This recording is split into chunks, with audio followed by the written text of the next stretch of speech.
A ver, vamos a empezar entonces con el desarrollo de la clase. Bueno, ya la semana pasada habíamos terminado con el tema de estática de fluidos. Habíamos resuelto una regular cantidad de problemas, creo que más que suficientes como para que de repente puedan haber afrontado, ¿no?, de manera exitosa el examen. Espero que hayan salido bien realmente en su práctica. Bueno, vamos a comenzar entonces con este tema de temperatura y calor, ¿no? Cabe resaltar de que en este capítulo vamos a encontrarnos con una nueva forma de energía. De repente, la que nosotros hasta ahora conocemos es una forma de energía, la llamada energía mecánica, pues, ¿no? Que ya sabemos que para poder definir lo que era energía mecánica, teníamos que conocer tres tipos de energía, pues, ¿no? La llamada energía cinética y la llamada energía potencial. Dentro de la potencial habíamos definido lo que era la energía potencial gravitatoria y la energía potencial elástica. El día de hoy vamos justamente a tener que definir necesariamente otra forma de energía, ¿sí? A la cual más adelante le vamos a llamar energía térmica.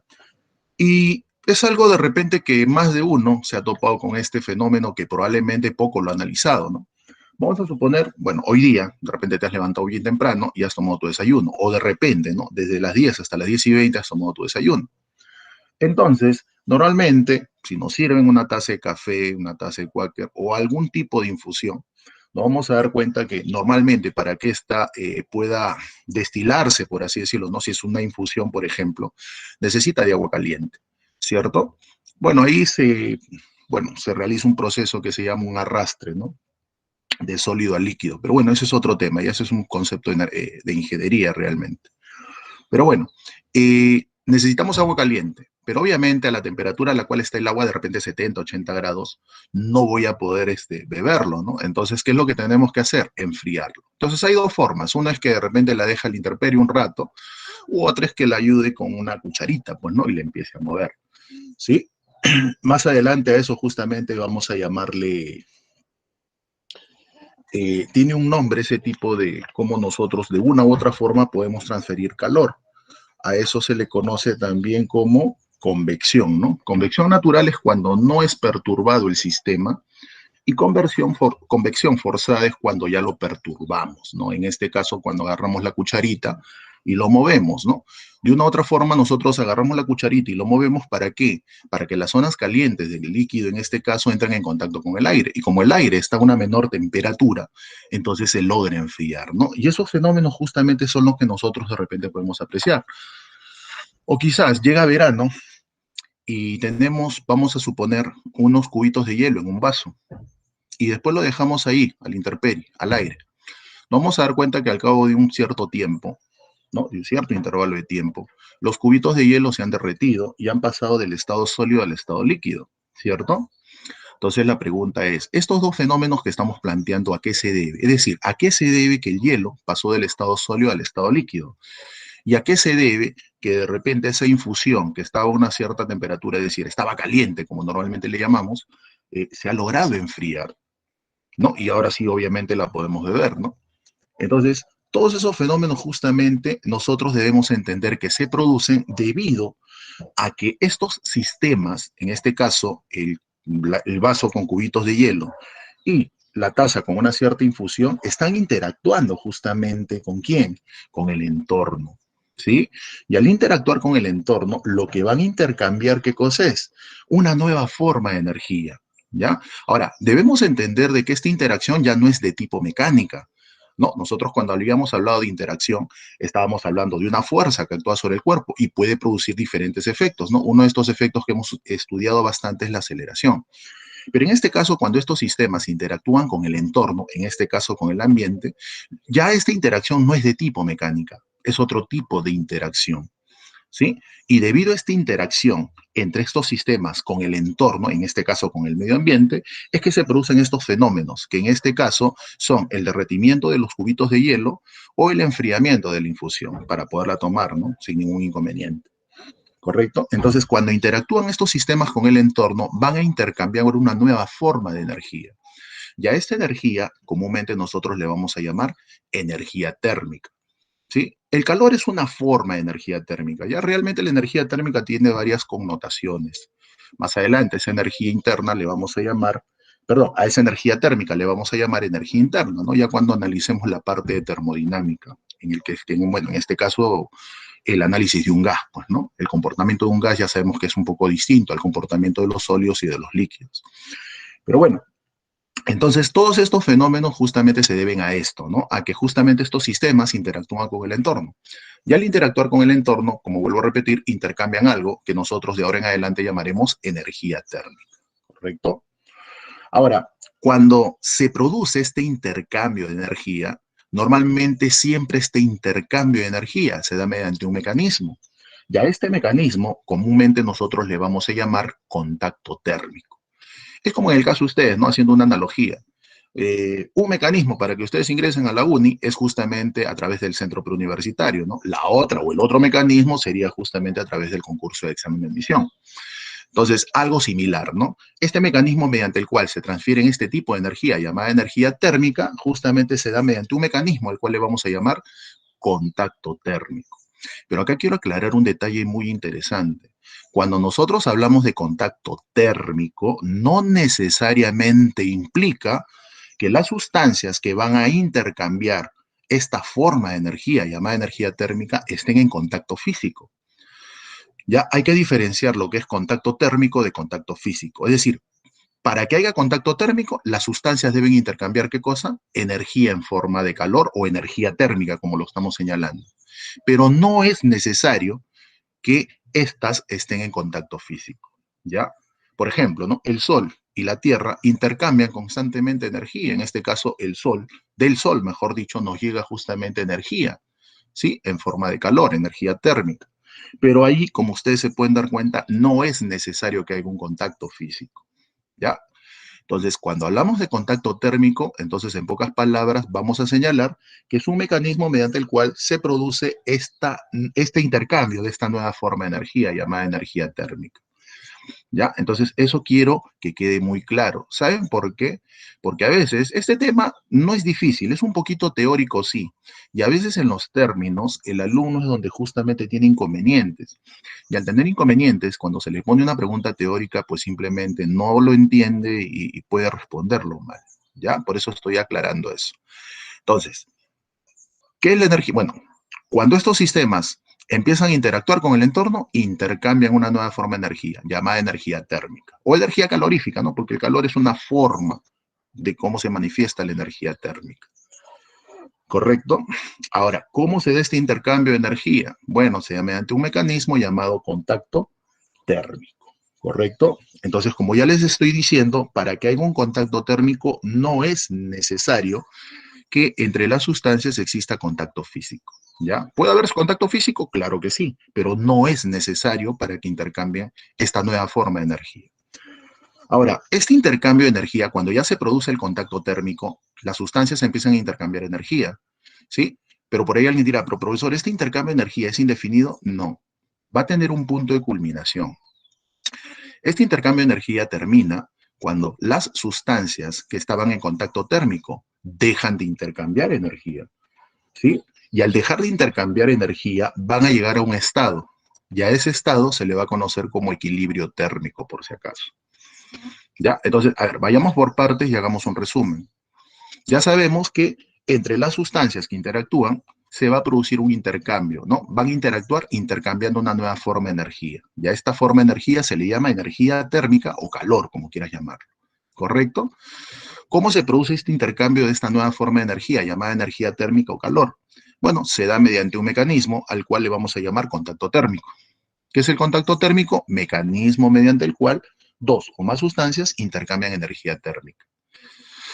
No olvidar que no es necesario que haya contacto físico para que estén en contacto térmico.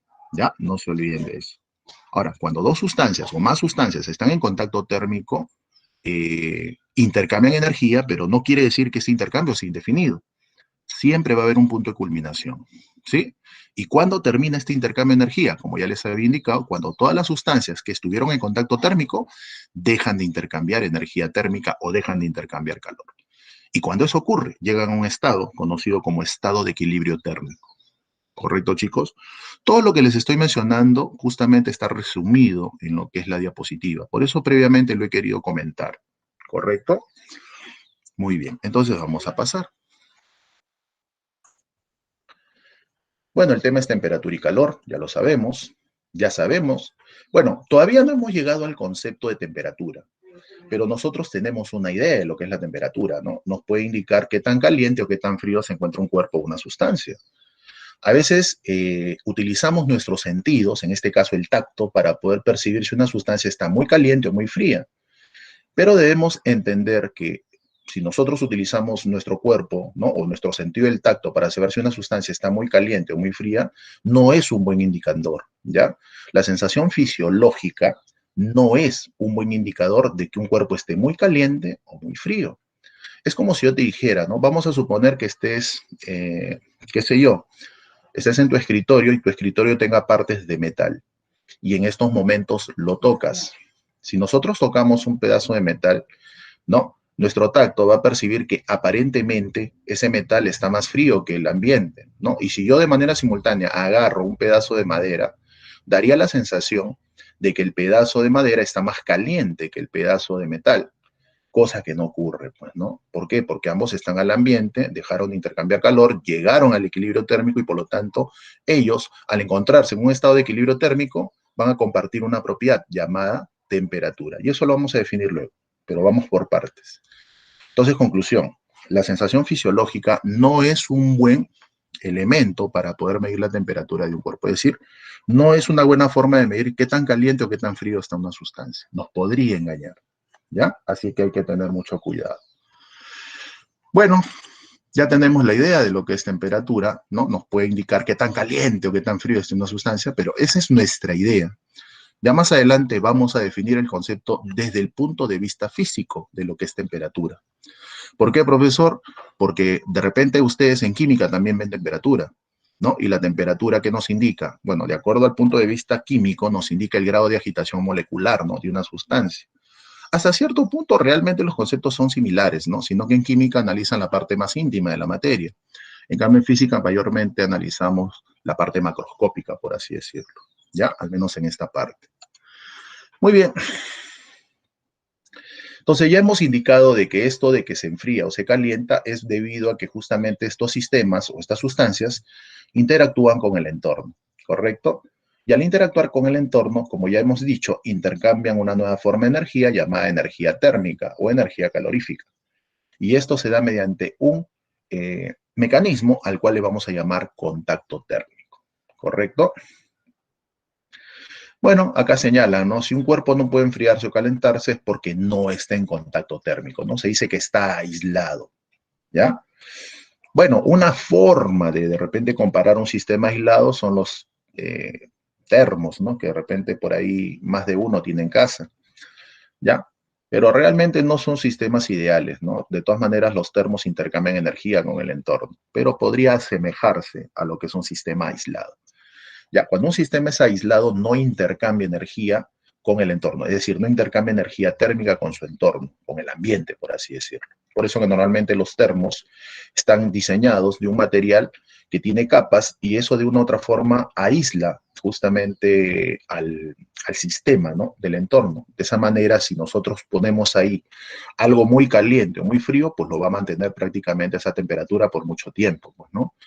Es lo que normalmente utilizamos de repente para, bueno, cuando ustedes ya empiecen a trabajar, muchos de repente van a llevar sus termos, ¿no? De comida o termos líquidos, donde pueden poner ahí algún tipo de infusión. O cuando ahora llega verano, utilizamos los famosos coolers también, ¿no? Para mantener frías las bebidas, qué sé yo. ¿Correcto? Muy bien. Entonces, a eso justamente se refiere cuando nosotros estamos hablando de lo que es la primera impresión o idea de lo que es temperatura. ¿Correcto? Bueno, como ya habíamos señalado en este último párrafo, indica lo que ya te había comentado, ¿no? Este intercambio de energía no se da de manera indefinida. Como ya habíamos señalado, tiene un punto de culminación. ¿Cuándo termina este intercambio de energía? Justamente cuando todas las sustancias que estaban en contacto térmico dejan de intercambiar energía térmica y llegan a un estado a la cual se le conoce como estado de equilibrio térmico. ¿Correcto? Ahora, por acá sale una pregunta a la vista, ¿no? Que justamente es el principio de cómo justamente los termómetros fueron diseñados. Y la pregunta sería, profesor, usted ya nos ha hablado de muchos conceptos, correcto. Dijimos que dos o más sustancias están en contacto térmico cuando éstas intercambian energía térmica. Pero también habíamos señalado de que cuando están en contacto térmico, este intercambio de energía no es indefinido, tiene un punto de culminación. Y cuando dejan de intercambiar energía térmica, llegan a este estado conocido como equilibrio térmico. Ahora, profesor, entonces usted me está diciendo que para que lleguen al estado de equilibrio térmico, ¿necesariamente deben estar en contacto térmico? Y justamente acá la pregunta es esa, ¿no? Para que dos sustancias se encuentren en equilibrio térmico, dos o más sustancias se encuentren en equilibrio térmico, ¿es necesario que se encuentren en contacto térmico? Bueno, y la respuesta es no. Justamente eso nos explica lo que nosotros conocemos como la ley cero de la termodinámica, ¿correcto? Primero debemos entender de que esta ley cero de la termodinámica es una ley netamente experimental, ¿ya? Se ha determinado, se ha podido observar de manera experimental. ¿Y qué nos dice esta ley cero de la termodinámica? Bueno, nos dice, si un cuerpo está en contacto térmico con otro y llega al equilibrio térmico, y este mismo cuerpo está en contacto térmico con otro cuerpo y llega al equilibrio térmico, o sea, este cuerpo está en contacto térmico, por ejemplo, el cuerpo B está en contacto térmico con A y con C. Y al estar en contacto térmico, llega al equilibrio térmico con A y con C. Entonces, sin haber estado en contacto térmico A y C, puedo deducir que efectivamente ambos cuerpos, mira, a pesar de no haber estado en contacto térmico, en este caso A y C, van a encontrarse también en equilibrio térmico. ¿Por qué? Porque efectivamente el cuerpo B se utilizó como referente para que estas dos sustancias, sin haber estado en contacto térmico, logren alcanzar el equilibrio térmico. ¿Ya? Más o menos lo que te estoy comentando se puede justamente observar en esta figura, ¿no? Si, por ejemplo, nosotros tuviésemos el cuerpo A y el cuerpo B en contacto térmico, y ellos llegan al equilibrio térmico, pero a la vez B y C también están en contacto térmico y ellos dos llegan al equilibrio térmico, entonces, ¿qué se deduce? Que A y C también van a encontrarse en equilibrio térmico, ¿correcto? Si gustas, te lo voy a explicar de una manera didáctica, que no es lo correcto, pero más o menos se asemeja a lo que te estoy explicando. Primeramente, nosotros sabemos que A y B tienen una cierta agitación molecular debido a los átomos y moléculas que lo constituyen, ¿cierto? El grado de agitación molecular nos indica qué tanto están vibrando las moléculas, porque ustedes saben eso por química, pues, ¿no? Nosotros sabemos que los átomos y las moléculas que constituyen una sustancia no se encuentran fijas en sus posiciones dentro de la red cristalina, están en un movimiento vibratorio, pues, ¿no? Entonces, si nosotros consideramos que A y B tienen un movimiento vibratorio, al estar en contacto térmico, sus movimientos vibratorios de una u otra forma se van a lograr igualar, ¿correcto? Igual, si B y C también estaban en contacto térmico, sus movimientos vibratorios también se van a igualar. Entonces, si B y C igualaron sus movimientos vibratorios, por así decirlo, y A y B también igualaron sus movimientos vibratorios, ¿eso qué quiere decir? Que A y C también han igualado sus movimientos vibratorios. Pero ellos dos no estuvieron en contacto térmico en ningún momento. ¿Ya? Entonces llegamos a la conclusión de que A y C también se van a encontrar en equilibrio térmico tomando como referente al cuerpo B. ¿Ya? Eso es lo que justamente nos explica la ley cero de la termodinámica. ¿Ya, muchachos? Eso es una forma, por así decirlo, didáctica de cómo se puede entender lo que les estoy comentando. ¿Ya? Entonces es posible que dos cuerpos sin necesidad de haber estado en contacto térmico lleguen a alcanzar el equilibrio térmico. Ahora, esto de la ley cero de la termodinámica es el principio fundamental de cómo justamente los termómetros pueden funcionar. Bueno, de repente nosotros en casa tenemos un termómetro que es el de cristal, ¿no? Son los termómetros más comunes que existen. Claro que ahora hay diferentes tipos de termómetros, ¿no? Si de repente, bueno, antes de esto de la pandemia, se han ido al hospital o a un centro de salud, se habrán dado cuenta de que ahora la temperatura lo miden simplemente con una cinta. Agarran una cinta, nos lo ponen en la frente y de acuerdo justamente al color que nos indique, nos va a indicar a qué temperatura nos encontramos, ¿ya? Pero bueno, centrándonos en ese termómetro de vidrio que de repente nosotros tenemos en casa, que dentro hay un líquido que en este caso es mercurio, ¿qué es lo que normalmente hacemos? Bueno, si queremos medir la temperatura de una persona o de repente de algo, normalmente, si ustedes se habrán dado cuenta, a ver, voy a utilizar el borrador un ratito, ustedes se habrán dado cuenta de que efectivamente un termómetro, bueno, más o menos tiene esta forma. A ver, vamos a poner una hoja nueva mejor. A ver, vamos a dibujarlo así, ¿ya? Un ratito.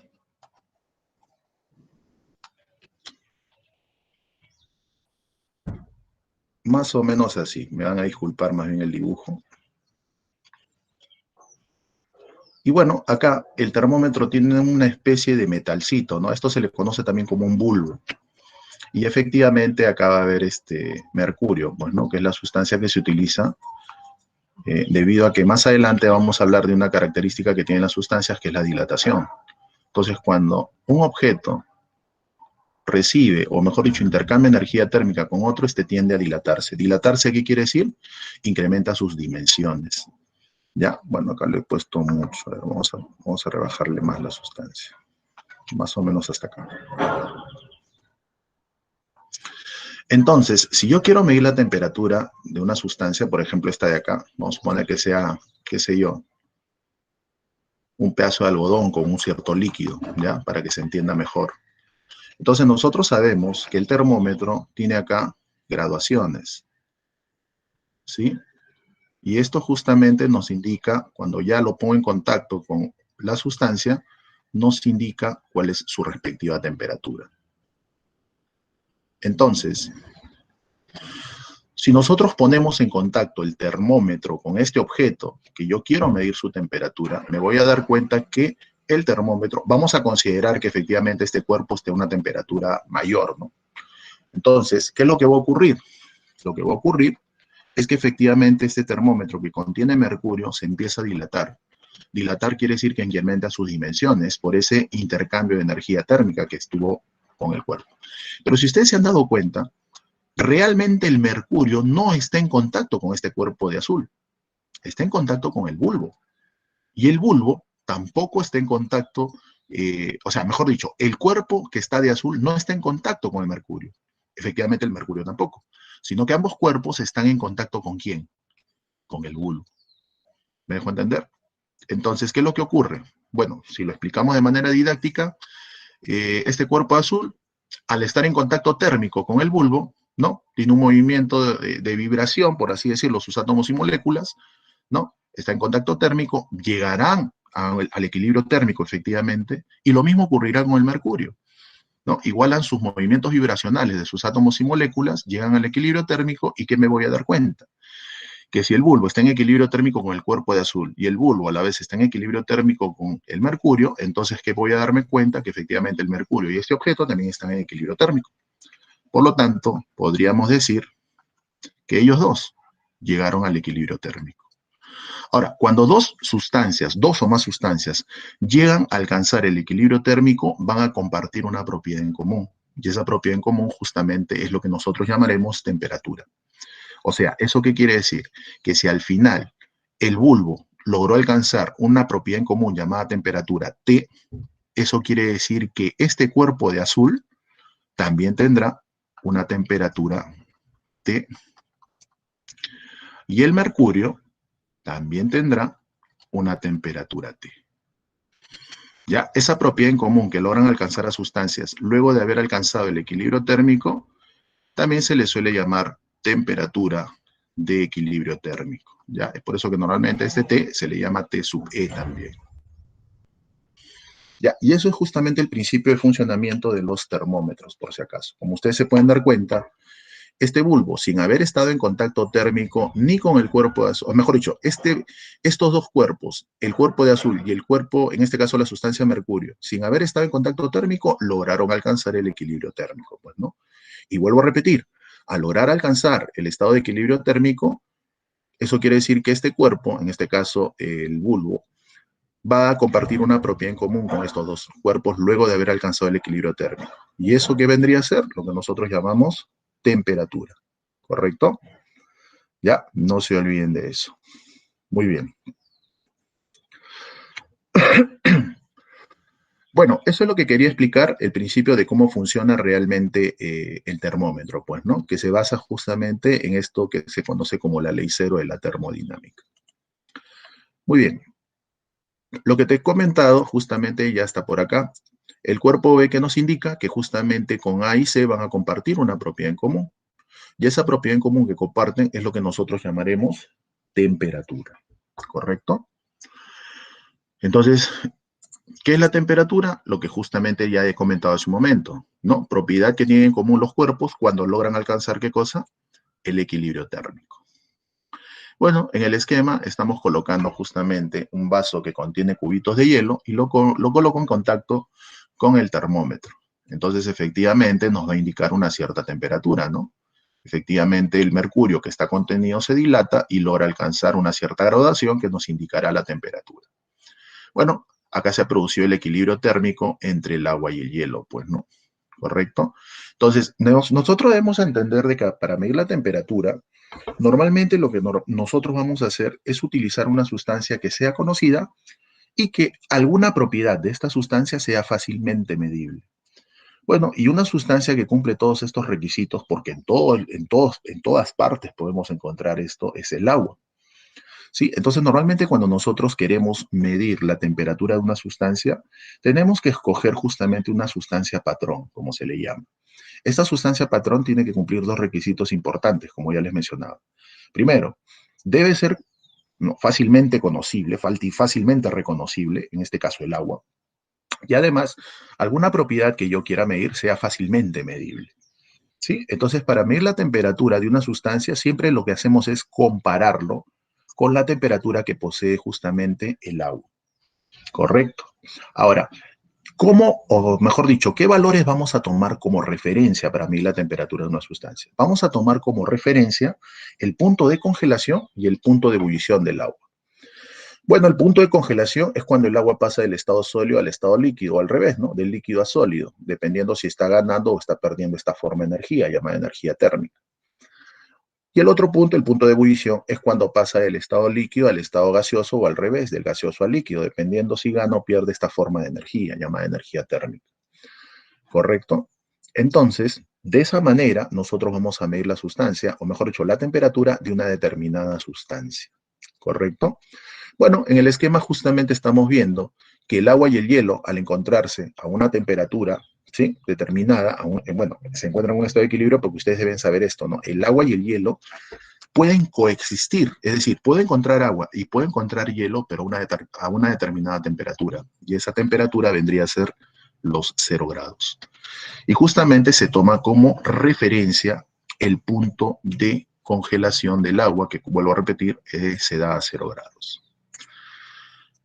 Bueno, nosotros normalmente utilizamos la escala Celsius o la escala Kelvin, ¿sí? Bueno, la escala Celsius se utilizó justamente como referencia, ¿no? Y se le dio realmente valores arbitrarios a estos dos valores, ¿no? En la escala Celsius se le dio como valor arbitrario el punto de congelación del agua a 0 grados, o sea, que sea 0 el punto de congelación del agua, y que sea 100 el punto de ebullición del agua, ¿no? Fueron valores arbitrarios realmente. Bueno, esta es otra escala, que es la escala Fahrenheit. No la utilizamos mucho realmente. Y la otra es la escala absoluta, también llamada escala Kelvin, pues, ¿no? Que eso sí fue determinado de forma experimental, ¿no? Cuando se medía justamente la temperatura de sustancias utilizando diferentes tipos de gases. Pero bueno, eso no lo quiero comentar porque no me quiero extender demasiado tampoco. Muy bien. Entonces, como les decía, vamos a tomar como referencia para medir la temperatura de una sustancia, la temperatura de congelamiento y la temperatura de ebullición del agua. ¿Ya? No olvidar eso, por favor. Muy bien, profesor, si a 0 grados el agua justamente tiene su punto de congelación, o dicho de otra forma, 273 grados Kelvin, ¿su punto de ebullición a qué temperatura será? Bueno, sabemos que cuando el agua alcanza su punto de ebullición, quiere decir que puede encontrar de manera simultánea vapor y agua líquida, ¿no? Y eso ocurre justamente a la temperatura de 100 grados. Es decir, es un punto en el cual es una etapa de transición, ¿no? El estado líquido pasa al estado vapor, o al revés, el vapor pasa al estado líquido. Lo mismo acá, ¿no? Es un estado de transición, donde el estado líquido pasa al estado sólido, al revés, no, el estado sólido pasa al estado líquido. Bueno, el punto de ebullición del agua en grados Celsius se da a 100 grados o en grados Kelvin se da a 373. Bueno, en grados Fahrenheit simplemente sería 212. Ahora, lo que yo quiero que ustedes comparen es que, mira, entre 0 y 100 grados hay una diferencia de temperaturas de 100 grados Celsius. Y entre 273 grados Kelvin y 373 grados Kelvin hay una diferencia también de 100 grados Kelvin. ¿Eso qué quiere decir? Que cuando nosotros hacemos la diferencia de temperaturas en grados Celsius y en grados Kelvin, siempre la variación de temperatura en estas dos escalas va a ser la misma, por si acaso. Por ejemplo, 20 grados Celsius, ¿a cuántos grados Kelvin equivale? Bueno, acá la forma sencilla de pasar grados Celsius a grados Kelvin es sumarle 273. Es por eso que si nosotros tuviéramos 20 grados Celsius, en grados Kelvin, ¿cuánto sería? 20 más 273, ¿correcto? Y por ejemplo, si tuviéramos una temperatura de 40 grados Celsius, en grados Kelvin sería 40 más 273. Es por eso que si hacemos una diferencia de temperaturas en grados Celsius, me va a salir 20 grados Celsius. Y si lo hacemos en grados Kelvin, los 273 se van a cancelar y al final me va a seguir saliendo 20 grados, pero Kelvin. O sea, en pocas palabras, la diferencia de temperaturas en la escala Celsius va a ser la misma diferencia de temperaturas en grados Kelvin. Ojo, estoy hablando de diferencia de temperaturas, no de temperaturas en ambas escalas. Obviamente, 0 grados no es igual a 0 grados Kelvin, ¿no? Por si acaso, el 0 grados Kelvin también se le conoce como el cero absoluto, ¿no? Teóricamente, es si una sustancia logra igualar o logra alcanzar la temperatura del cero absoluto, aparentemente a esa temperatura cesaría todo movimiento molecular. Es decir, se detendría prácticamente las moléculas, no vibrarían. Pero eso contradeciría también justamente una ley de la termodinámica, pues, ¿no? ¿Ya? ¿Por qué? Porque se sobreentiende que si había energía y se cesa su movimiento molecular, ya desaparecería la energía. Y eso no ocurre, pues, ¿no? Porque estaría violando esa ley universal, esa ley natural que dice que la energía no se crea ni se destruye, solo se transforma. Ya es por eso que, bueno, hasta ahora al menos no se ha logrado alcanzar el 0 Kelvin. Bueno, se ha aproximado a esa temperatura, pero no se ha logrado alcanzar estrictamente esa temperatura, ¿ya? Muy bien. Bueno, acá justamente yo lo que ya les estaba comentando, ¿no? Que una diferencia de 100 grados Celsius equivale a una diferencia de 100 grados Kelvin, ¿no? Diferencia, ¿correcto? No estoy hablando de temperaturas. Porque ya sabemos que para obtener la temperatura de grados Celsius a grados Kelvin, simplemente lo único que hay que hacer es sumarle 273. ¿Ya? No se olviden de eso. Bueno, hace un momento habíamos hablado del principio de funcionamiento de los termómetros. Y habíamos hablado de una propiedad que justamente poseen las sustancias debido a un incremento en su temperatura, ¿correcto? Cuando las sustancias incrementan su temperatura, ya podemos hablar de temperatura porque ya lo hemos definido, cuando nosotros, o mejor dicho, una sustancia logra incrementar su temperatura, ¿qué es lo que va a ocurrir? Sus dimensiones tienden a aumentar. Pero ojo, cuando un cuerpo se dilata, no quiere decir que sus dimensiones van a crecer, por así decirlo, pero de una manera extraordinaria. No, no, no. El cuerpo se dilata, sí, pero esa dilatación, ese incremento en sus dimensiones se da de una forma mínima. Por ejemplo, si tenemos un metal, por ejemplo, una barra de cobre de 1 metro de longitud, y elevo su temperatura, entonces se va a dilatar. No pienses que se va a dilatar 2 metros, pues no, no se va a dilatar 50 metros, no se va a dilatar ni 1 centímetro, se va a dilatar de repente en una cantidad mínima, del orden de los milímetros, ¿ya? Pero aunque parezca mentira, esa propiedad de la dilatación tiene muchas aplicaciones. Por ejemplo, de repente ustedes en casa tienen estos contactores eléctricos, ¿no? Que comúnmente le llaman cuchillas los técnicos de la electricidad. Normalmente esas cuchillas o llaves térmicas, ¿qué función cumplen? Bueno, cumplen la función de proporcionarnos energía, ¿no? Pero también tienen un dispositivo de seguridad. Ese dispositivo de seguridad, ¿para qué sirve? Sirve para que si por A o B hubiera un cortocircuito dentro de la casa, entonces, ¿qué es lo que ocurre cuando hay un cortocircuito? La corriente solamente circula por un camino, ¿sí? No por todos los caminos que debería circular. Entonces, al circular por un solo camino, ¿qué es lo que va a ocurrir? Los cables se van a empezar a calentar. Y si no nos percatamos de ese detalle, pues de acá a un tiempo, o sea, de repente vamos a oler a quemado, ¿no? Que los cables se están quemando debido al exceso de calor, porque ustedes saben que si hay bastante corriente, más de la normal, va a quemar justamente ese cable que protege a los cables de cobre, pues, ¿no? Por seguridad. Entonces, ¿qué es lo que ocurre? Cuando este dispositivo, o en este caso hay un cortocircuito, los cables se calientan. Y al calentarse, el calor se transmite, pues, ¿no? Se transmite a lo largo de la longitud de los alambres, ¿no? Bueno, más adelante vamos a hablar de lo que es la conducción, ¿no? Se transmite justamente por conducción. Y bueno, ¿qué es lo que ocurre? cuando llega justamente a percibirse ese incremento de temperatura, ¿sí? En este contactor eléctrico, ¿qué es lo que va a ocurrir? Se va a activar justamente un dispositivo que está conectado a un resorte. Entonces, cuando ese dispositivo se calienta, el resorte prácticamente, eh, o sea, el resorte está comprimido, se calienta y ¿qué es lo que ocurre? Se pierde contacto con el resorte, o sea, es como si fuera una llavecita, un ganchito que lo está sujetando. Entonces, cuando se calienta, se pierde el contacto con esa cuchillita que lo estaba sosteniendo y prácticamente el resorte hace que la cuchilla plac se cierre, pues, ¿no? Y al ocurrir eso, efectivamente lo que hace es perderse, en este caso, la corriente, ¿no? Que entraba a la casa. O sea, es un dispositivo de seguridad, como les decía, ¿no? Y de esa manera, bueno, cuando nosotros llegamos a casa y vemos que se ha apagado, cuando lo volvemos a prender, no se prende, o sea, no se levanta porque efectivamente sigue en ese inconveniente, ¿no? Entonces, ¿qué es lo que ocurre? Tenemos que llamar al técnico, pues, ¿no? Para ver y que pueda detectar dónde se ha producido el cortocircuito. Y así, hay muchas aplicaciones también de lo que es la dilatación, ¿ya? Es una de las pocas que justamente les estoy mencionando. Y bueno, esa propiedad, ¿no? O esa característica que tienen justamente las sustancias cuando incrementan sus dimensiones, tienen múltiples aplicaciones. Bueno, y a eso se le conoce, como les decía, como dilatación térmica, ¿sí? Ahora, una cosa es la dilatación, que es el incremento de las dimensiones de una sustancia debido a un incremento de temperatura, y otra cosa es la contracción. La contracción es lo inverso realmente a lo que es la dilatación térmica. Si en la dilatación los cuerpos incrementan sus dimensiones debido a un incremento de temperatura, en la contracción es al revés, pues, ¿no? Disminuyen sus longitudes o sus dimensiones debido a una disminución en su temperatura. ¿Ya? Eso es justamente la diferencia, pero al final están relacionados de manera directa, por así decirlo. Bueno, lo que les he comentado justamente o lo estamos viendo ahí en la diapositiva, ¿no? Bueno, en el esquema tenemos una barrita que puede ser de algún tipo de material, un metal, ¿no? Porque los metales tienen esa característica, ¿no? Se dilatan o se contraen de una manera sencilla, debido a una característica que más adelante vamos a definir como coeficiente de dilatación lineal. Bueno, tenemos allí una barra, se encuentra una temperatura inicial que le estamos poniendo T sub I. Esa es su longitud inicial. A esta temperatura, Ti tiene justamente una longitud inicial Li.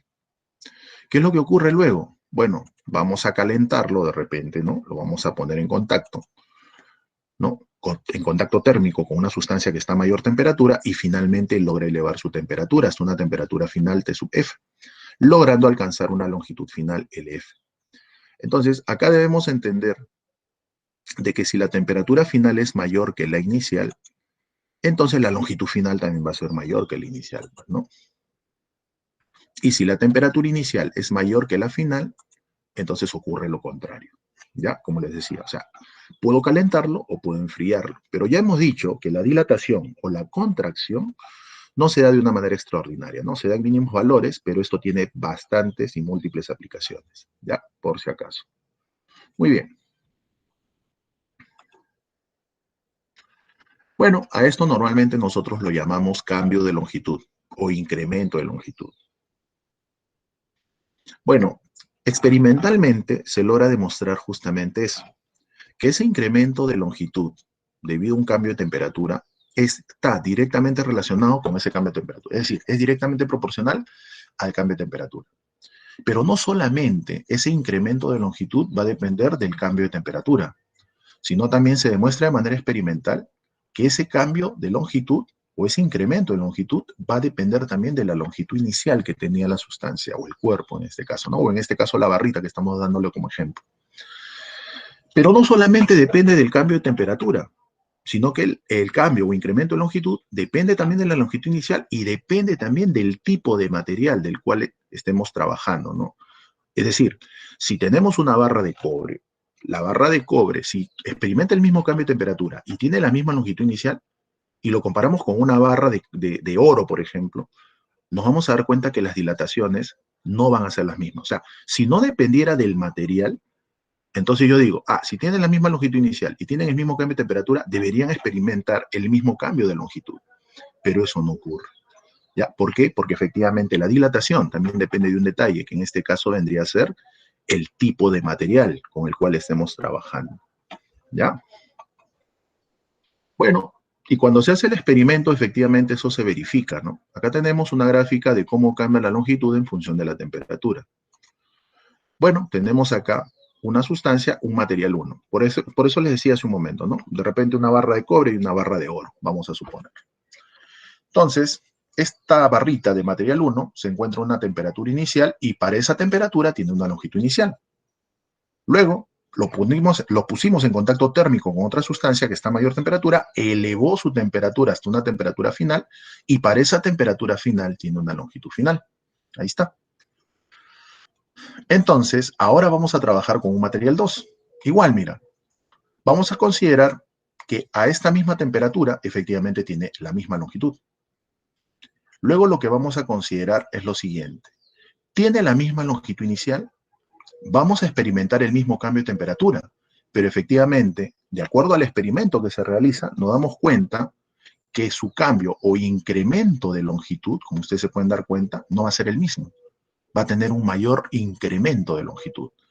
Si ustedes se dan cuenta, mientras que el incremento de longitud del material 1 sería este, el incremento de longitud del material 2 sería todo este. No sé si ven el puntero por ahí. Entonces me doy cuenta que a pesar de tener la misma longitud y experimentar el mismo cambio de temperatura, sus incrementos de longitud son distintos, ¿no? El material 1 tiene este de acá y el material 2 tiene todo este de acá. Y eso justamente nos da a entender de que efectivamente la dilatación también depende del material del cual estén hechos justamente las sustancias. ¿Ya? Bueno, es el cambio de longitud del material 1 y este vendría a ser el cambio de longitud del material 2, como ya les había señalado. Entonces, llegamos a la conclusión de que ese incremento de longitud va a depender no solamente de la longitud inicial, no solamente del cambio de temperatura, sino también de quién va a depender, del tipo de material. Y como, bueno, ustedes son matemáticos, si ya sabemos que ese cambio de longitud es directamente proporcional al cambio de temperatura y es directamente proporcional al cambio de longitud, entonces hacemos este análisis, pues, ¿no? Cambio de longitud o incremento de longitud proporcional a la longitud inicial, proporcional al cambio de temperatura. Y como son directamente proporcionales, eso se tiene que igualar a una constante. Y esta constante, profesor, ¿quién vendría a ser? Justamente acá es donde vamos a introducir al material, ¿no? Porque esa constante efectivamente va a tener que depender ¿de quién? Del material. ¿Correcto? Acá justamente lo estamos colocando de esa manera.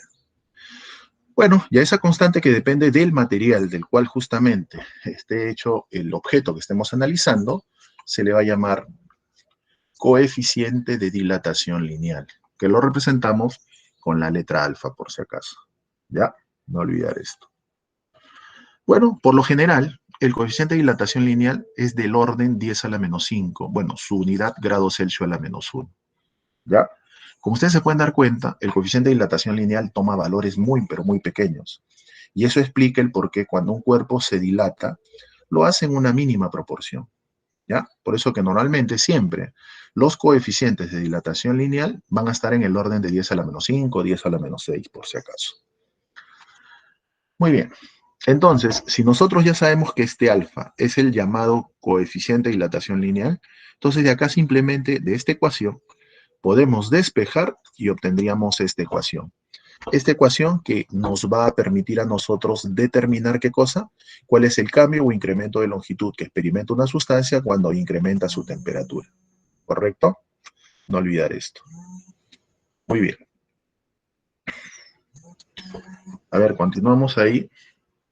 Lo que ya les he comentado. Pedro, ¿estás ahí? Un ratito, por favor. Sí, dime, Sí, dime, un Eric, ¿qué minutito pasó? nomás. Una llamada urgente. Por favor, chicos, un ratito.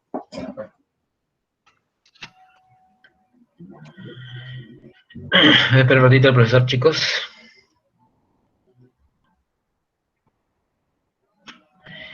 Chicos, no se olviden de que pueden inscribirse en las asesorías. Ahí en las asesorías se hacen otros problemas, ¿ya? Y algunos por ahí coinciden de repente con práctica, así que por ahí ha habido la casualidad que ha coincidido. Así que traten de asistir a las asesorías.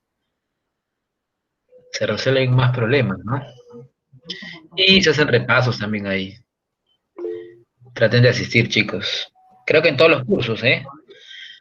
En todos los cursos ustedes tienen las asesorías y libres, ¿no? No desaprovechen esa oportunidad.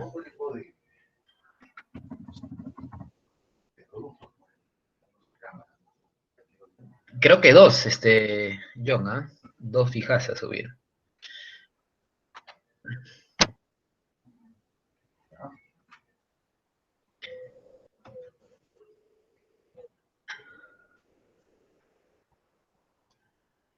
Bueno, no se olvide también de marcar su asistencia, ¿no? Ya imagino que habrán marcado su asistencia al aula virtual, ¿no? No se vayan a olvidar. Esta semana en la asesoría toca dilatación, justamente los temas que se está viendo ahora en teoría, ¿no? Esta semana toca este tema.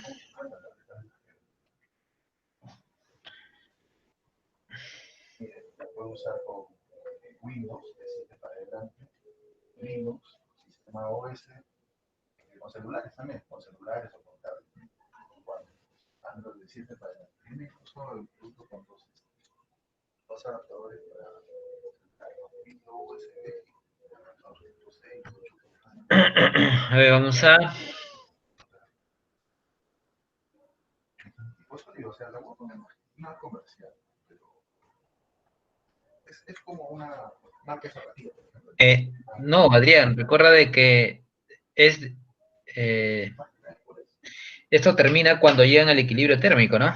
Esa transferencia de energía, recuerdo, termina cuando llegan al equilibrio térmico. Así que termina. Yo normalmente Uh-huh.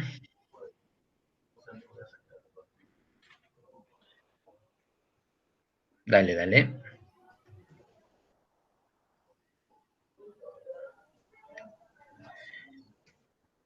pero no se puede venir de repente un poquito más cerca.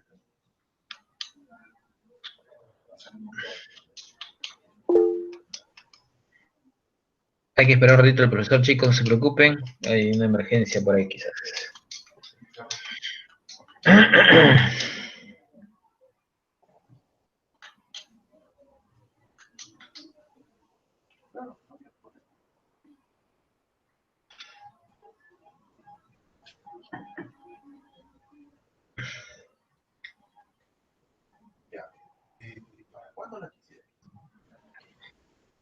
Creo que en 2 semanas ya tienen su práctica, ¿no? Bueno, imagino que los temas son dilatación, calorimetría y termodinámica, ¿no? Creo, no recuerdo exactamente, chicos. Sí, dilatación entonces, con termodinámica. Bueno, termodinámica, tener cuidado.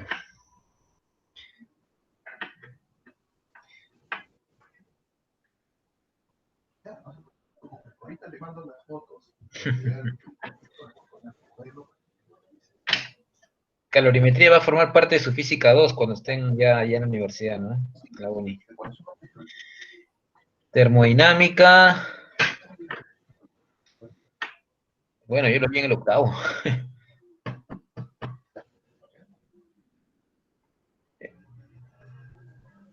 Electrostática es física 3.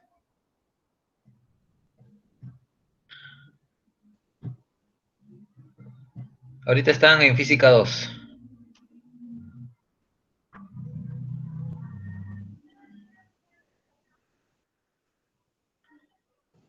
Turbomáquina, ¿no? Primera vez que escucho eso. Electromagnetismo, física 3 también.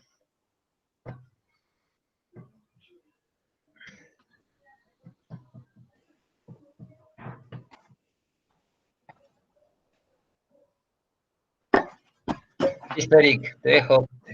Ya, Pedro, gracias. Dale. Bueno, chicos, continuamos. Disculpen el inconveniente. Bueno, como les estaba comentando, el coeficiente de dilatación lineal, bueno, al ser un valor muy bajo, eso explica el por qué justamente los cuerpos no se pueden dilatar de una manera extraordinaria, como ya les mencionaba, pues no. Se dilatan de manera mínima, pero ese tipo de dilatación justamente tiene múltiples aplicaciones, como les había comentado. ¿Ya? Muy bien. De esta manera, entonces, nosotros vamos a calcular cuánto es el incremento de longitud que posee justamente la sustancia que estemos analizando cuando incrementa su temperatura. ¿Correcto, chicos? ¿Ya? Normalmente este coeficiente de dilatación lineal te lo van a dar de dato. Pero no se olviden que este coeficiente de dilatación lineal, miren, como ustedes se pueden dar cuenta, analicen. ¿Eh? Acá es cambio de longitud. Si lo analizamos dimensionalmente hablando, cambio de longitud es longitud. Acá también hay longitud. Longitud con longitud se van a cancelar, ¿cierto? Y quedaría 1 sobre cambio de temperatura. Es por eso que las unidades del coeficiente de dilatación lineal pueden ser grados Celsius a la -1, pero como mide cambio de temperatura, también puede ser grado Kelvin a la -1, ¿correcto? No se olviden que hace un momento había mencionado de que el cambio de temperatura en grados Celsius es igual al cambio de temperatura en grados Kelvin. Es por eso que si a ustedes por ahí los quieren tranquear, de repente le van a poner, ¿no? Por ejemplo, dilatación, coeficiente de dilatación de la sustancia X, 2 por 10 a la -5, grado Kelvin a la -1. Al final es lo mismo, porque no se olviden que las unidades del coeficiente de dilatación lineal es en grados Celsius o en grados Kelvin, porque es uno entre variación de temperatura, ¿correcto? Y vuelvo a repetir, la variación de temperatura en grados Celsius y grados Kelvin es lo mismo, ¿ya? No se olviden, por favor. Muy bien. Ahora, nosotros hablamos de dilatación lineal, ¿por qué? Porque nosotros cuando analizamos un objeto, debemos entender de que quien se va a dilatar, es decir, quien va a sufrir incrementos en su longitud, realmente son las 3 dimensiones, porque todo cuerpo tiene 3 dimensiones. Sino que de esas 3 dimensiones, normalmente siempre hay una, 2 o 3 de ellas que son las dimensiones principales. Entonces, nosotros vamos a considerar que quien se va a dilatar es la dimensión principal que tiene el objeto que estemos analizando. Es normalmente por eso que cuando nosotros tenemos barras, la longitud principal, o mejor dicho, la dimensión principal es la longitud. No es que no tenga ancho o espesor, tiene altura, tiene un ancho, tiene un espesor. Pero como ya hemos dicho, si la dilatación es mínima de por sí, entonces imagínate, ¿no? Si ese ancho o esa altura o ese espesor también es más pequeño que la longitud real del cuerpo que estemos analizando, entonces prácticamente su dilatación no va a ser muy apreciable, ¿correcto? Es por eso que normalmente cuando nosotros hablamos de dilatación lineal, superficial o volumétrica, estamos considerando que si solamente hay dilatación lineal, se va a dilatar la dimensión principal. Si se trata de barras, solamente se dilata en una dimensión, en este caso la dimensión principal, que es la longitud. Si hablamos de una dilatación superficial, vamos a considerar que de las 3 dimensiones, 2 de ellas son principales, como el caso de planchas, ¿no? O de repente, qué sé yo, placas, ¿no? Placas rectangulares, placas cuadradas, etcétera, ¿correcto? Y si consideramos que las 3 dimensiones son las dimensiones principales del cuerpo, entonces consideramos que efectivamente las 3 dimensiones se van a dilatar. Llámese el caso de un cubo, el caso de una esfera, el caso de un prisma, ¿ya? Por eso que normalmente, si hablamos de la dilatación lineal, el incremento de longitud se calcula con esta ecuación que ya hemos deducido. Si hablamos de una dilatación superficial, entonces ese incremento de área se va a calcular con esta ecuación. Profesor, ¿pero qué es área I? Bueno, esto vendría a ser el área inicial. Delta de T, bueno, ya sabemos que es cambio de temperatura, y este beta se le conoce como coeficiente de dilatación superficial, ¿correcto? Se logra demostrar de que este beta es 2 veces alfa, ¿ya? Por si acaso. Y el coeficiente, mejor dicho, la dilatación volumétrica, ya hemos dicho, que consideramos que las dimensiones principales son las 3, pues, ¿no? Y el cuerpo se dilata en 3 dimensiones. Bueno, se demuestra que este gamma, por si acaso se conoce como coeficiente de dilatación volumétrica, es equivalente a 3 alfa, por si acaso. Ya, BI me representa el volumen inicial. Y ahí tenemos justamente las 3 ecuaciones. Uno es para la dilatación lineal, otro es para la dilatación superficial y otro es para la dilatación volumétrica. ¿Ya?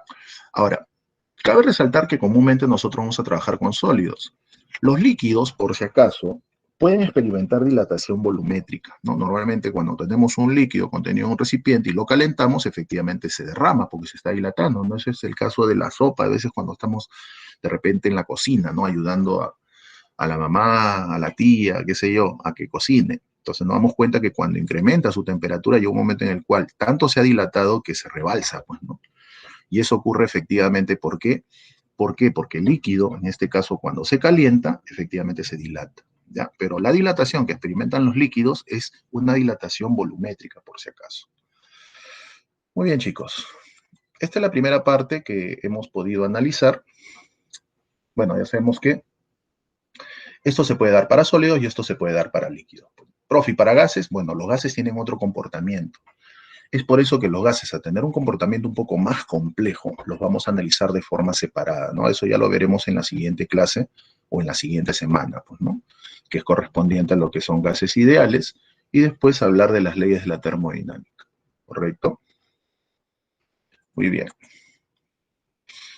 Bueno, antes de ver el calor, para cerrar esta etapa, vamos a resolver un par de problemas. Bueno, creo que rápidamente, como son preguntas teóricas mayormente en esta parte, vamos a verlas de acá nomás. Voy a agrandar un poquito esto para que se pueda apreciar.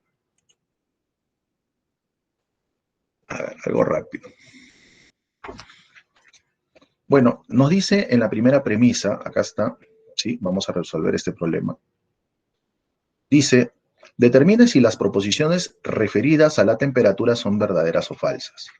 A ver, en la primera dice, la sensación fisiológica es una buena forma de medir la temperatura. Bueno, esto creo que ya se había mencionado en un inicio, ¿cierto? La sensación fisiológica no es una manera correcta de medir la temperatura, porque nos puede engañar, como les había indicado, pues, ¿no?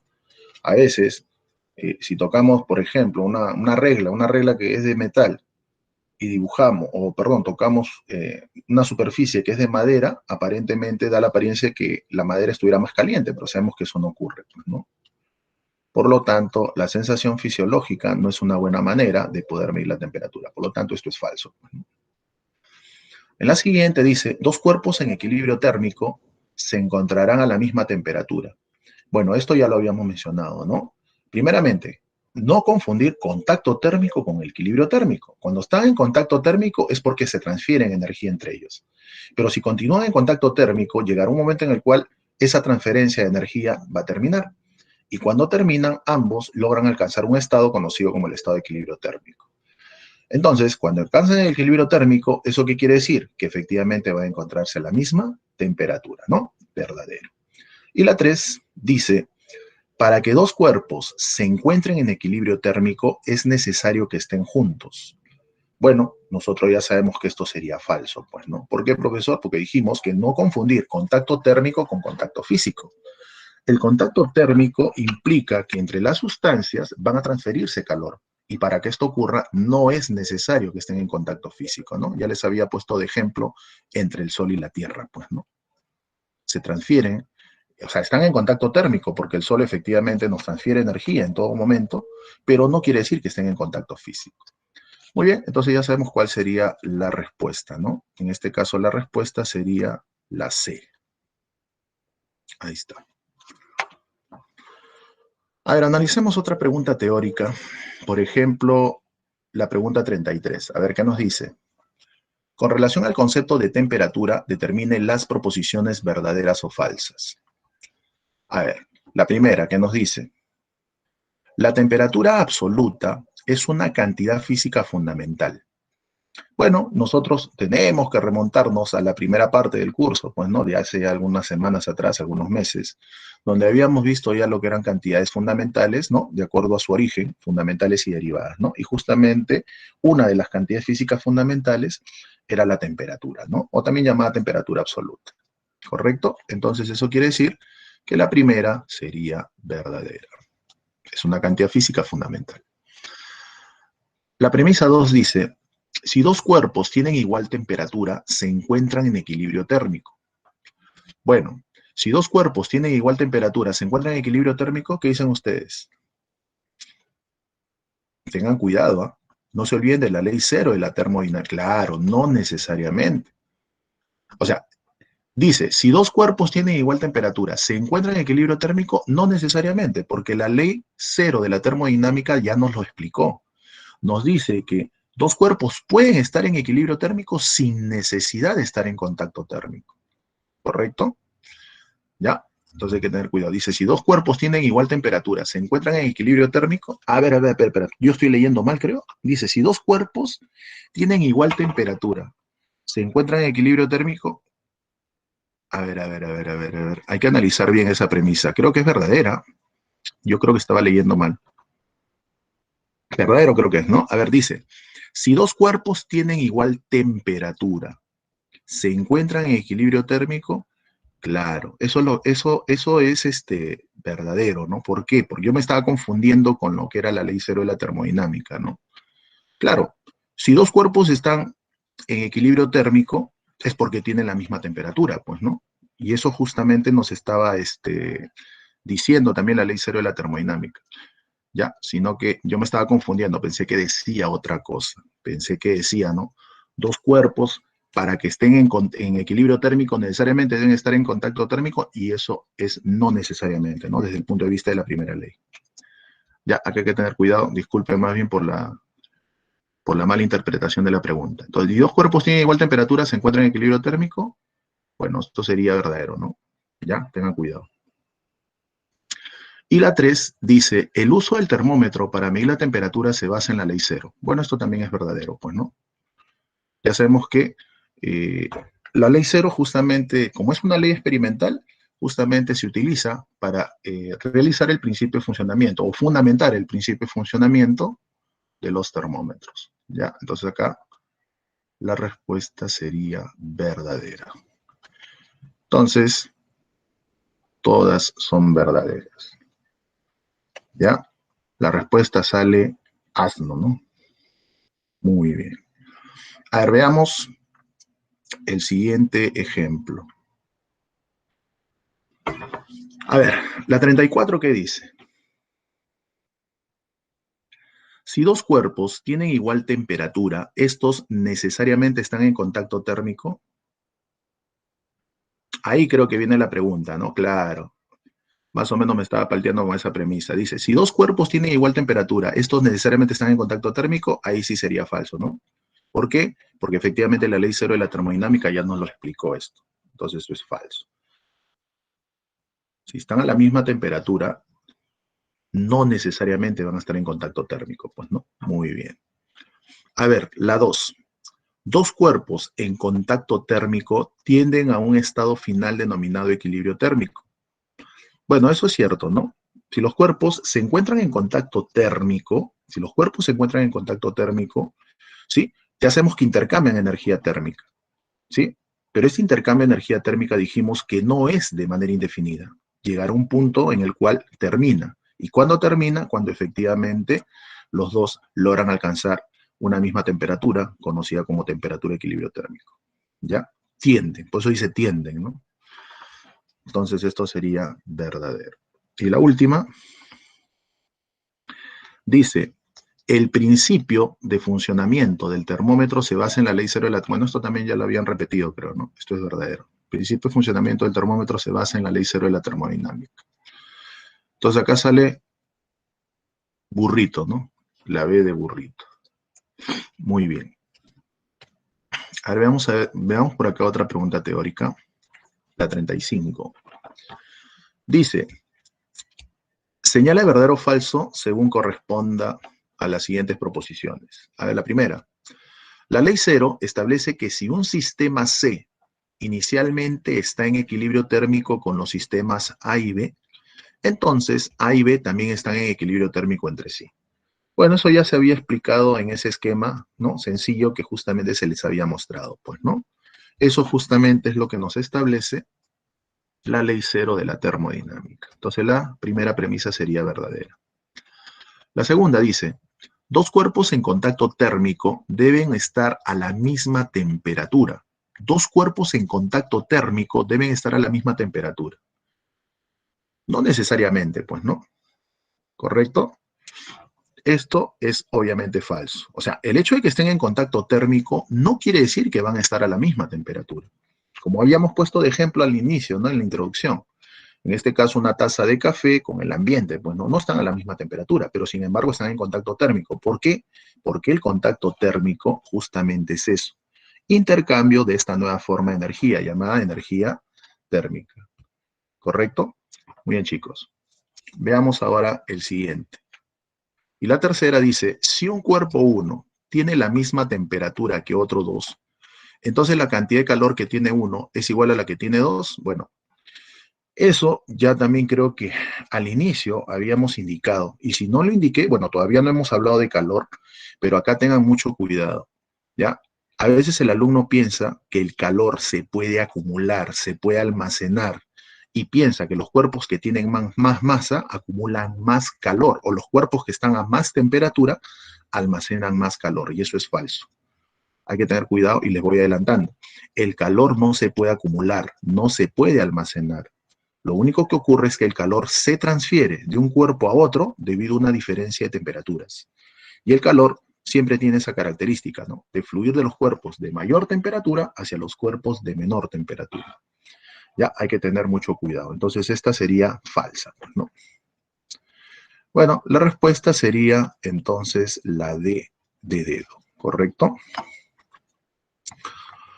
A ver, veamos por acá, creo que hay otra pregunta teórica, algo rápido. Señale verdadero o falso según corresponda a las siguientes proposiciones. A ver, veamos qué dice la primera premisa. Dice, dos objetos pueden estar en equilibrio térmico aun cuando no están en contacto entre sí. ¿Qué dicen ustedes? Dos objetos pueden estar en equilibrio térmico aun cuando no estén en contacto entre sí. Bueno, eso creo que también lo explica la ley cero de la termodinámica, pues, ¿no? Contacto entre sí, bueno, de repente se refiere a contacto físico o contacto térmico, pero igual, estén o no estén en contacto físico o en contacto térmico, pueden llegar a alcanzar, ¿qué cosa? El equilibrio térmico, pues, ¿no? Eso ya lo habíamos comentado. Entonces, esta premisa sería entonces verdadera, creo, ¿no? Muy bien, chicos. La segunda dice, dos objetos en equilibrio térmico entre sí deben estar en equilibrio térmico con un tercer objeto. Bueno, esto sí es falso, ¿no? Acá te han querido confundir el concepto que nos dice justamente la ley cero de la termodinámica. Dice, dos objetos en equilibrio térmico entre sí deben estar en equilibrio térmico con un tercer objeto. No necesariamente, pues, ¿no? Lo que sí puede ocurrir es lo contrario, lo que nos explica justamente la ley cero. Pero esto no es necesario. O sea, dos cuerpos pueden estar en equilibrio térmico y no es necesario que estén en contacto con un tercer objeto. ¿Correcto? Muy bien, veamos la tercera premisa. Dice, el instrumento para medir la temperatura se fundamenta en la ley cero. Bueno, esto nuevamente lo están repitiendo, creo, pues, ¿no? Y eso ya sabemos que es correcto, ¿no? El instrumento para medir la temperatura se fundamenta en la ley cero. Correcto. Entonces acá la respuesta saldría la C, pues, ¿no? Ahí está. Muy bien, chicos. Bueno, acá hay preguntas de dilatación. Vamos a hacer una o dos. Creo que por ahí hay dos ejemplos solucionados. Lo voy a buscar un ratito. Dame un minuto.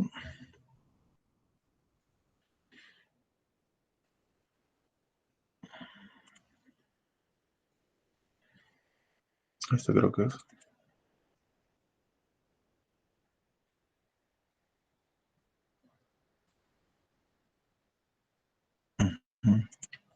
A ver, vamos a resolver el problema número 37. Creo que es el que estaba por acá. Sí, el 37. ¿Correcto? Vamos a resolverlo. A ver.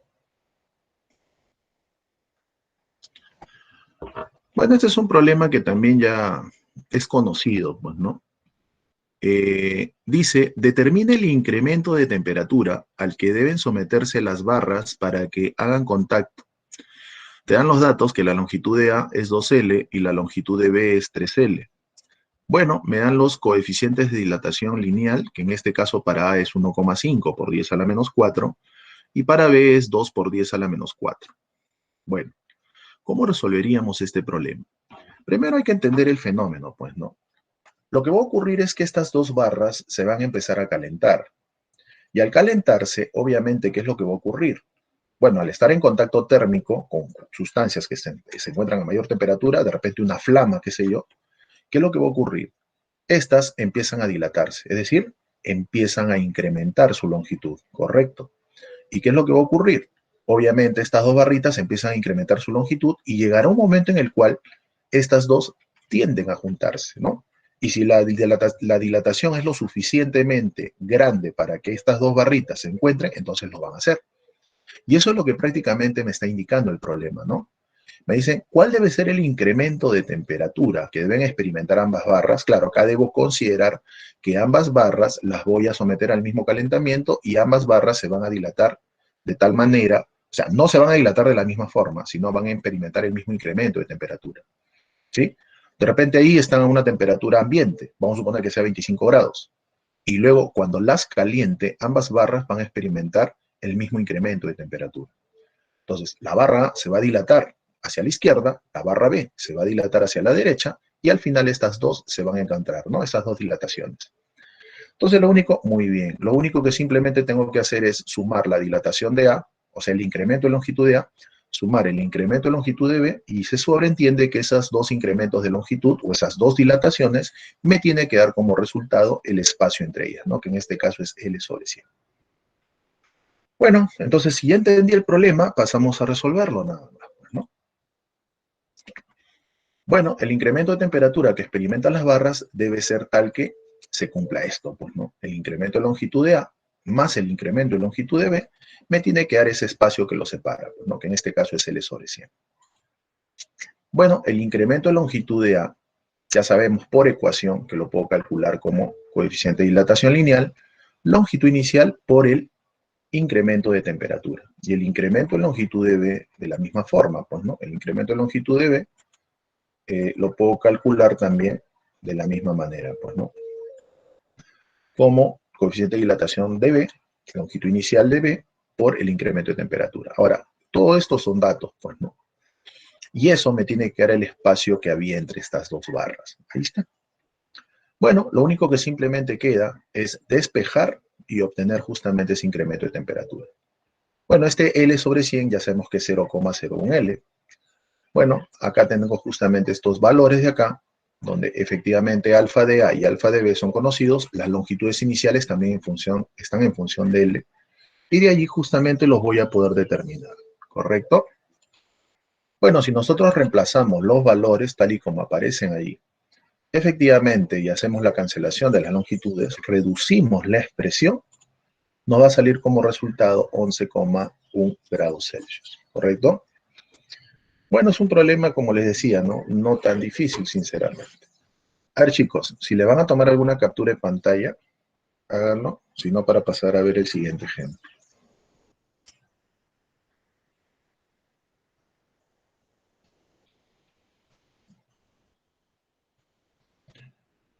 Muy bien, ya pasamos a ver el siguiente ejemplo, entonces, ¿sí? A ver.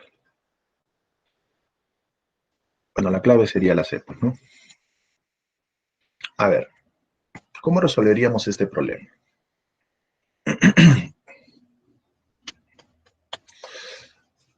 Dice, un reloj con péndulo de latón, bueno, el latón es una aleación realmente, ¿no?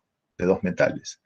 Dice, un reloj con péndulo de latón, te dan su coeficiente de dilatación lineal, funciona perfectamente a una temperatura ambiental de 20 grados Celsius. ¿Cuántos segundos se atrasará por día cuando la temperatura es de 30 grados? Bueno, efectivamente, si nosotros recordamos un poquito lo que era péndulo, sabemos que el periodo de un péndulo se calcula como 2pi raíz cuadrada de L sobre G. O sea, en pocas palabras, si nosotros recordamos la ecuación, nos damos cuenta de que el periodo de oscilación de un péndulo depende de su longitud. Bueno, se sobreentiende que la gravedad es la misma, ¿no? Estamos haciendo el experimento en el mismo lugar. Eso quiere decir que la longitud va a depender, o mejor dicho, el periodo va a depender de la longitud. Entonces, a 20 grados, obviamente ese péndulo tiene una longitud inicial. A 30 grados tiene una longitud diferente. Es por ello que al incrementarse la longitud del péndulo, su periodo se va a alterar, ¿no? Entonces, lo que justamente me está pidiendo el problema es que yo determine cuántos segundos se va a trazar por día, ¿correcto? Entonces, ¿qué es lo primero que tengo que hacer? Conocer cuál es su periodo. Y luego de conocer cuál es su periodo, ver cuánto es el periodo inicial, cuánto es el periodo final, es decir, cuando tiene una temperatura de 30 grados, y luego lo que tengo que hacer es ver cuánto se atrasa cada vez que da una oscilación. Y simplemente luego de ver cuánto se atrasa cuando da una oscilación, como el problema te está pidiendo cuántos segundos se atrasa por día, entonces simplemente veo cuántos segundos tiene un día, pues, ¿no? Y de esa manera voy a poder dar respuesta a mi problema. Así es. Bueno, ya entendido el problema, vamos a plantearlo. Esto ya habíamos recordado, pues, ¿no? Que el periodo es o se calcula de esa manera, ¿sí? Periodo de un péndulo. 2pi raíz cuadrada de L sobre G, ¿correcto? Muy bien. Bueno, L, estamos llamándole T0 por si acaso al periodo inicial, es decir, cuando se encontraba a la temperatura de 20 grados. Ahí está, ¿correcto? Longitud inicial sobre la gravedad. Y estamos llamándole periodo final cuando se encontraba a 30 grados, porque a 30 grados tiene una longitud distinta. 2pi raíz cuadrada de esa longitud final sobre la gravedad. Bueno, sobreentiendo que la gravedad es la misma, ya que nos encontramos en el mismo lugar, como les había indicado, ¿cierto? Muy bien. Continuamos. ¿Qué es lo que voy a hacer ahora? Bueno, lo que simplemente voy a hacer es dividir para que se me vayan las longitudes, perdón, el 2pi y la gravedad, que no me interesan para este caso, y ver cómo se relacionan esos periodos, ¿correcto? Bueno, los agrupo en una misma raíz y efectivamente nos daría esta relación, ¿no? Que el periodo final es al periodo inicial, como la raíz cuadrada de la longitud final es a la longitud inicial. Pero nosotros por dilatación sabemos que esa longitud final la podemos calcular de esta manera, ¿no? Claro que nosotros habíamos visto la ecuación del incremento de longitud, que era esta, ¿no? De la diapositiva anterior, era esta. Pero si nosotros pasamos la longitud, o sea, en este incremento de longitud, pasan, porque este incremento de longitud es final menos inicial, ese inicial lo pasamos a sumar, entonces obtendríamos la ecuación que aparece acá, pues, ¿no? Por si acaso, ¿ya? Lo único que hacemos es factorizar la longitud inicial y dentro quedaría 1 más alfa delta de t. Bueno, lo factorizamos y obviamente las longitudes iniciales se van a cancelar. Nos quedaría esta expresión. ¿Correcto? O sea, la relación de periodos es justamente este valor. Entonces, si nosotros luego hacemos esta variación, pues simplemente ya obtendríamos este resultado de en cuánto está cambiando el periodo, ¿sí? De este péndulo, pues, ¿no? Entonces, si nosotros hacemos justamente el resultado, ¿no? Operamos esta expresión, justamente nos va a salir que por cada segundo que transcurre, el reloj en cuánto se atrasa. Se va a atrasar justamente en 7,5 por 10 a la menos 5 segundos, pero ese es en un segundo, ¿ya? Entonces, como a mí me están pidiendo cuántos segundos se atrasa por día, entonces lo que yo tendría que hacer es saber cuántos segundos hay en un día, ¿correcto? Entonces, vamos a realizar esa operación, pues, ¿no? Ahí está. Bueno, si nosotros reemplazamos, en un día se atrasó ¿cuánto? No se olviden que este 24 por 3600 es la cantidad de segundos que hay en un día. No, 24 horas, pero una hora tiene 3600 segundos. Claro, estamos redondeando aproximadamente que un día tiene 24 horas, ¿no? Bueno, si nosotros hacemos la operación respectiva, eso nos va a salir 6,48 segundos, que aproximadamente nos saldría la clave de, ¿no? 6,5 segundos. ¿Ya? No olvidar eso. Bueno, es un problema donde solamente había que recordar el periodo de un péndulo, ¿no? Y saberlo plantear. Muy bien, si le van a tomar alguna captura, háganlo por favor, chicos.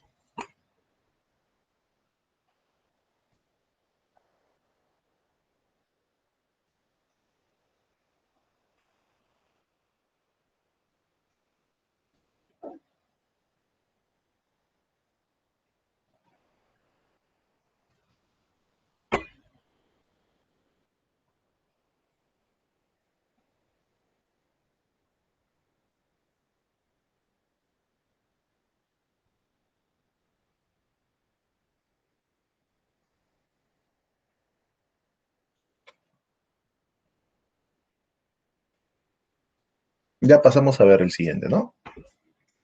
Muy bien.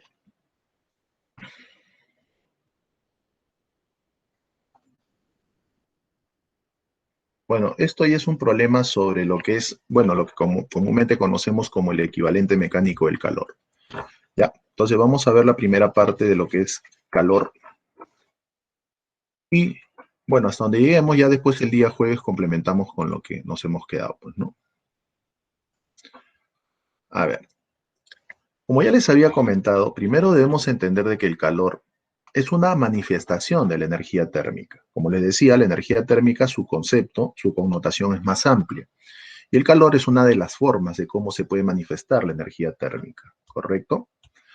Entonces, ¿qué es el calor? Primero debemos entender de que el calor es un tipo de energía que se va a transmitir de un cuerpo a otro debido a una diferencia de temperaturas. Es lo primero que debo entender. Es decir, si yo tengo dos cuerpos, los pongo en contacto térmico y entre ellos hay una diferencia de temperaturas, entonces empieza siempre a fluir el calor. Es decir, el calor empieza a transmitirse de un cuerpo a otro. Profesor, ¿de dónde a dónde va el calor? Siempre el calor fluye del cuerpo que se encuentra a mayor temperatura hacia el cuerpo de menor temperatura. ¿Ya? Lo contrario es algo imposible. ¿Correcto? Claro, a nivel de condiciones normales, por así decirlo, condiciones ambientales, es imposible de que el calor fluya de los cuerpos de menos temperatura a los de más temperatura, ¿no? Tendríamos que forzarlo en todo caso. Ya, entonces no se olviden, ¿qué es el calor? Es un tipo de energía que se va a intercambiar de un cuerpo a otro debido a una diferencia, o se va a transmitir de un cuerpo a otro debido a una diferencia de temperaturas. Es decir, para que fluya el calor, es necesario que exista diferencia de temperaturas entre los cuerpos. ¿Correcto? No olvidar eso. Ahora, como ya les decía, y les vuelvo a hacer recordar lo que hace un momento les había indicado, el calor no se puede acumular, no se puede almacenar. El calor simplemente se transfiere debido a una diferencia de temperaturas. ¿Correcto?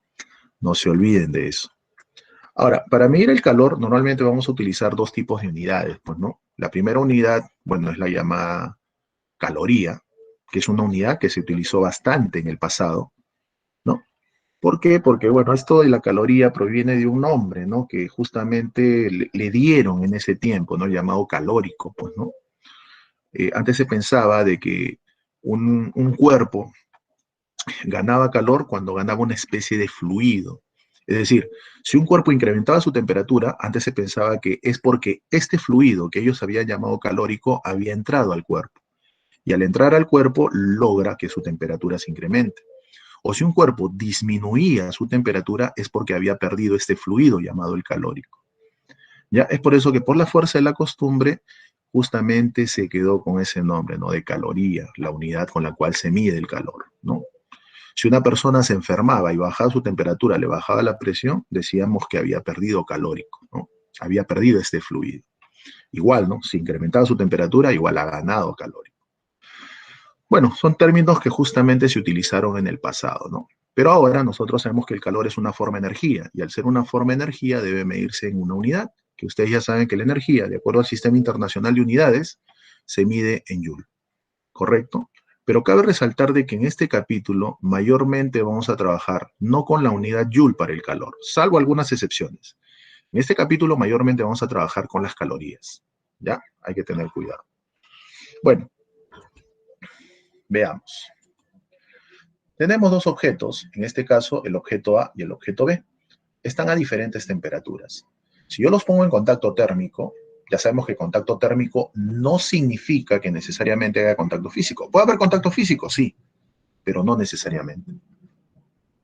Entonces, entre ellos justamente va a empezar a fluir esta forma de energía llamada calor, ¿no? Y como ya habíamos comentado, básicamente, si lo quieres entender de forma didáctica, se debe a la vibración, pues, ¿no? A la vibración que tiene justamente debido a los átomos y moléculas que lo constituyen al ubicarse dentro de su red cristalina, pues, ¿no?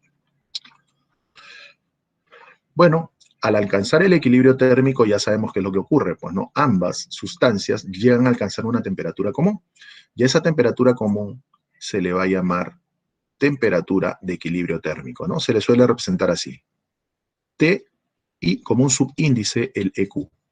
Siempre se cumple que la temperatura de equilibrio va a estar entre esos valores, es decir, mayor que la menor temperatura y menor que la mayor temperatura, por así decirlo. Ya, no se olviden de esto.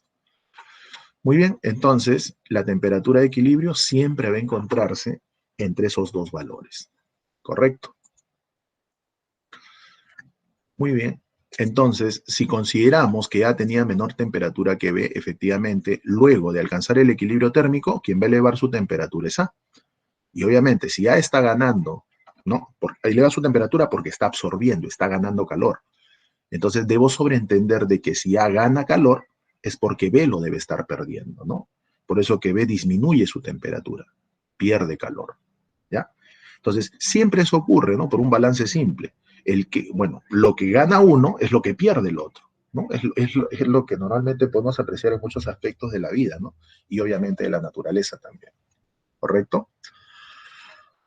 Muy bien.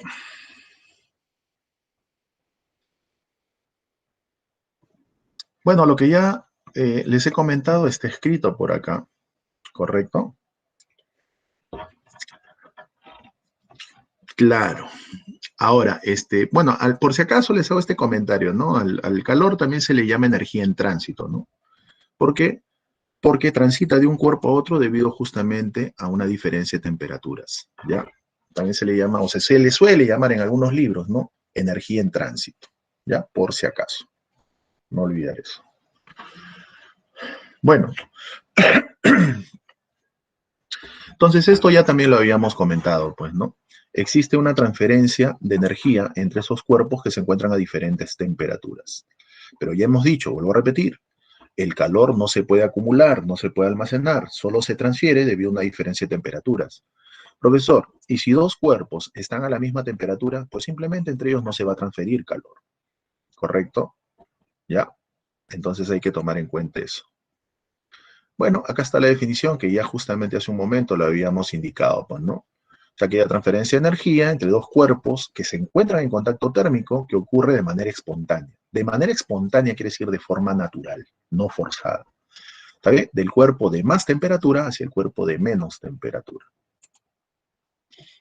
Bueno, el esquema es el mismo. En este caso, el calor, como ustedes se pueden dar cuenta, ¿de dónde ha fluido? Del cuerpo de más temperatura hacia el cuerpo de menos temperatura. Pues, ¿no? Tal y como se aprecia ahí, de repente muy rápido lo han animación, ¿no? Pero ahí podemos notar que como B tiene más temperatura que A, entonces el calor fluye justamente de B hacia A. Pero ¿hasta dónde fluye ese calor? Hasta que justamente ambos logren igualar sus mismas temperaturas, es decir, lleguen al estado de equilibrio térmico. O sea, A y B igualen una misma temperatura. Cuando ellos dos igualan una misma temperatura, el calor que fluye entre ellos ya no es, bueno, ya no fluye calor, mejor dicho. El calor simplemente es cero, ¿ya? Por si acaso. Bueno, acá justamente lo que pudimos ver en la imagen, acá se puede verificar, ¿no? Esta transferencia de calor termina cuando ambos llegan justamente al llamado equilibrio térmico. Bueno, este es el experimento de Joule, que comúnmente ustedes lo conocen también como el equivalente mecánico del calor, pues, ¿no? Este experimento justamente permitió demostrar en ese tiempo que efectivamente el calor y el trabajo son dos formas de transmitir o transferir energía a un cuerpo o a un sistema. ¿En qué consistió el experimento de Joule? Bueno, más o menos este es el esquema de lo que él utilizó para demostrar eso. Utilizó acá un sistema de poleas donde justamente mediante una cuerda había conectado, ¿qué cosa? Un bloque. Esto iba conectado a un eje, ¿sí? Y a medida que efectivamente el bloque empieza a descender, este eje está conectado a dos paletitas que empiezan a rotar. Entonces, ¿qué es lo que se pudo observar? Se pudo observar, primeramente, que si este bloque se encontraba a cierta altura, en esa posición acumulaba energía, en este caso energía potencial gravitatoria. Entonces, cuando desciende, ¿qué es lo que ocurre? Hace rotar estas paletitas. Y al hacer rotar estas paletitas, acá, como ustedes se pueden dar cuenta, hay un termómetro. Se indicaba claramente de que efectivamente estas paletitas, al rotar, lograban de que efectivamente la temperatura de esta sustancia, que en este caso es el agua, empezaba a incrementarse. ¿Ya? En eso justamente consistió. Ahora, ellos se preguntaron, ¿no? ¿Cómo es que la temperatura puede incrementarse? si nosotros en esa época ellos sabían que la única forma de que un cuerpo puede incrementar su temperatura es entregándole o haciendo que pierda calor. Entonces ahí se dieron cuenta de que efectivamente había una cierta relación. Entonces, ¿qué hicieron? Lo que hicieron justamente fue entregarle calor a esta sustancia y lograr el mismo incremento de temperatura. Y al justamente entregarle calor que logre ese mismo incremento de temperatura, lo relacionaron con la energía que justamente este bloque, al encontrarse a cierta altura, había transferido a este líquido. Y es allí donde justamente obtienen la equivalencia que ustedes ya conocen de tantos ciclos, pues, ¿no? Bueno, a eso se le conoce también como el equivalente mecánico del calor, pues, ¿no? Ahí está. Bueno, esta es la definición actual de lo que es calor, o, perdón, caloría, ¿no? Eh, una caloría, por si acaso, equivale a la cantidad de calor que necesita recibir un gramo de agua que se encuentra a una presión de una atmósfera para que su temperatura se pueda elevar de 14,5 a 15,5 grados Celsius. Ya, por favor, esta definición, apréndetela porque ya ha venido también en preguntas teóricas, ¿ya? Entonces, este es el concepto actual de caloría. ¿Qué es la caloría? Es la cantidad de calor que se le debe suministrar a un gramo de agua que se encuentra a una presión de una atmósfera para elevar su temperatura de 14,5 a 15,5 grados. O sea, equivale a un incremento de temperatura de 1 grado Celsius, ¿no? Por así decirlo. ¿Ya? Entonces, este es el concepto justamente de caloría. Se le tiene que entregar a un gramo de agua, ¿sí? Una cantidad de calor para lograr elevar su temperatura de 14,5 a 15,5 grados Celsius. Bueno, ahí está la equivalencia por si acaso. Una caloría en Joule equivale a 4,186 joules. Pero cabe resaltar de que ese valor a veces lo redondean, pues, ¿no? Lo redondean a 4,18 o 4,2 joules, por si acaso. Muy bien. Esto mejor después lo voy a explicar con más tranquilidad, porque de acá vamos a definir dos cantidades físicas muy importantes, que en este caso son la capacidad calorífica y el calor específico, donde efectivamente les voy adelantando algo, ¿no? ¿A qué llamamos capacidad calorífica? Como su mismo nombre lo dice, ¿no? La capacidad que posee una sustancia de poder recibir calor, ¿correcto? Y esta capacidad nos vamos a dar cuenta que se relaciona con la masa del objeto. Por ejemplo, yo te pregunto una cosa. Vamos a suponer que yo tenga 1 kilogramo de agua. Muy bien. A ese kilogramo de agua, si quiero que eleve su temperatura de 20 hasta 80 grados, pues simplemente le voy a entregar una cierta cantidad de calor. Es decir, lo voy a poner a la cocina de repente unos, vamos a suponer, 5 minutos. Pero ¿qué ocurre si tengo 10 kilogramos de agua y quiero lograr ese mismo cambio de temperatura? Es decir, quiero elevarlo de 20 a 80 grados. La pregunta es, ¿le voy a entregar la misma cantidad de calor? Obviamente que no. Claro, va a tener que estar más tiempo. Y el hecho de que esté más tiempo, ¿qué quiere decir? Que necesita más calor para lograr ese mismo cambio de temperatura. ¿Correcto? Entonces, a eso más adelante lo vamos a definir como capacidad calorífica, ¿no? La capacidad que tienen las sustancias para poder, ¿qué cosa? Recibir o entregarles calor en todo caso. ¿Ya? Muy bien, chicos. Vamos a dejarlo ahí porque ya de repente su profesor va a estar entrando y no quisiera perjudicar su avance tampoco. Muy bien, chicos. Ahora sí, nos quedamos ahí. Ya el día jueves vamos a continuar con el avance. ¿Correcto, chicos? Muy bien, nos vemos el día jueves. Cuídense, estudien bastante. Nos vemos.